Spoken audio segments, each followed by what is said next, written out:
दुनिया के सबसे बड़े अपराधियों में शुमार किए जाने वाला पाब्लो एस्कोबार एक ड्रग लॉर्ड होने के साथ ही कोलंबिया के मशहूर मेडेलिन कार्टेल का लीडर और फाउंडर भी था। उसका ड्रग एम्पायर इतना बड़ा था कि पूरी दुनिया की कोकीन मार्केट का 80% से ज्यादा कंट्रोल उसी के हाथ में था। लेकिन वीडियो को पूरा देखने से पहले अगर आप इस चैनल पर नए हैं तो चैनल को सब्सक्राइब जरूर करें। पाब्लो एस्कोबार दुनिया के 10 सबसे अमीर लोगों की लिस्ट में भी आता था और उसकी आमदन कुल 25 बिलियन अमेरिकन डॉलर मानी जाती थी। वैसे बहुत से लोग ये भी मानते थे कि पाब्लो की असल कमाई 25 बिलियन डॉलर से ज्यादा है, लेकिन सारी कमाई ब्लैक होने की वजह से उसने दुनिया से इस बात को छुपाया हुआ था। असलियत में उसकी एक दिन की कमाई करोड़ों की मानी जाती थी। सारी कमाई ब्लैक होने की वजह से पाब्लो अपने पैसों को बैंक में ना रखकर बड़े बड़े गोदामों में छुपाकर रखता था। और सुनने में ये भी आता है कि एक समय उसके पास पैसा छुपाने के लिए कोई जगह भी नहीं बची थी, तो उसने जमीन खोदकर अपना पैसा छुपाया था। सुनने में आप सबको हैरानी होगी कि पैसा इकट्ठा करने के लिए जो रबड़ पैसे पर चढ़ाई जाती है, वो पाब्लो हर महीने 2 लाख रुपए की रबड़ खरीदता था।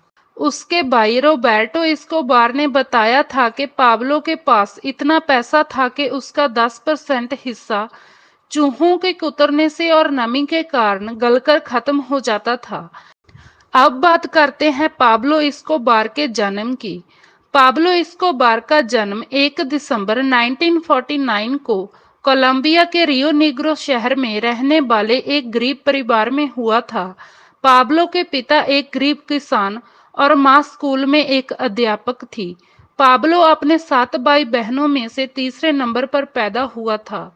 छोटी उम्र से ही घर में तंगी देखते हुए अपनी टीन एज में पहुंचते ही पाब्लो ने पैसे के लिए गलत काम करने शुरू कर दिए थे।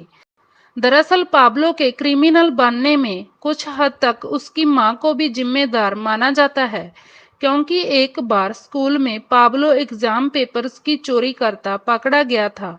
तो तब उसकी मां ने उसे डांटने की बजाय उसे कहा था कि चोरी करना बुरी बात नहीं है, लेकिन चोरी करके पकड़े जाना बुरी बात है।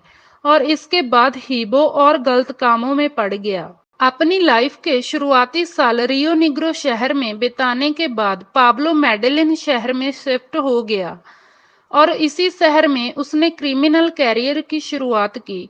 सुनने में ये भी आता है कि पाब्लो ने अपने बचपन में से ही सोच रखा था, अगर वो 22 साल का होने तक मिलियनर नहीं बन गया तो वो अपने आप को गोली मार लेगा। पैसा कमाने के लिए पाब्लो ने किडनैपिंग और ड्रग डिलीवरी जैसे काम अपना लिए थे। इन्हीं कामों से वो 22 साल का होने से पहले ही मिलीनियर बन गया और इसके बाद वो कोकीन स्मगलिंग करने लग गया।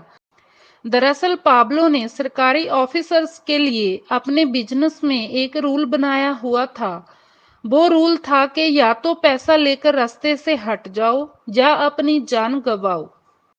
आपको सुनकर हैरानी होगी कि इसके चलते ही पाब्लो ने 4000 से ज्यादा सरकारी अधिकारियों को मौत के घाट उतार दिया था, जिसमें 200 जज और 1000 से ज्यादा पुलिस ऑफिसर शामिल थे। अपने बिजनेस को आगे बढ़ाने के लिए उसने जमीन खरीदकर कोकीन बनाने के लिए फैक्ट्रियां भी लगाई और ड्रग डिलीवरी के काम को तेज करने के लिए उसने प्राइवेट प्लेन और पानी के जहाज भी खरीदे। ऐसे ही चलते चलते वो सिर्फ कोलंबिया ही नहीं, पूरी दुनिया का ड्रग लॉर्ड बन गया। कहा जाता है कि जब पाब्लो का बिजनेस शिखर तक पहुंचा तो उसकी एक दिन की कमाई 70 मिलियन डॉलर से ज्यादा थी। पाब्लो ड्रग सप्लाई करने के लिए एरोप्लेन के टायर और मछलियों के पेट का इस्तेमाल करता था, जो ऐसा आज तक किसी ने भी नहीं किया था।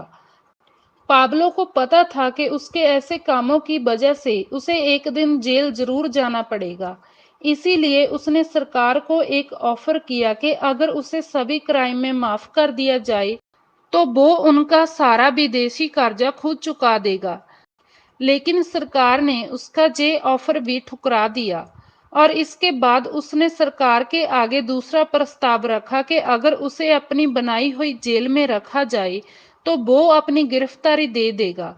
उसका ये ऑफर सरकार ने स्वीकार कर लिया और फिर पाब्लो ने अपने लिए ला कैथ्रल नाम की एक जेल बनाई, जो कि सिर्फ कहने के लिए एक जेल थी, लेकिन उसमें उसकी जरूरत के हिसाब से सभी सुख सुविधाएं थी और डील के अनुसार उसको इस जेल में कैद कर दिया गया।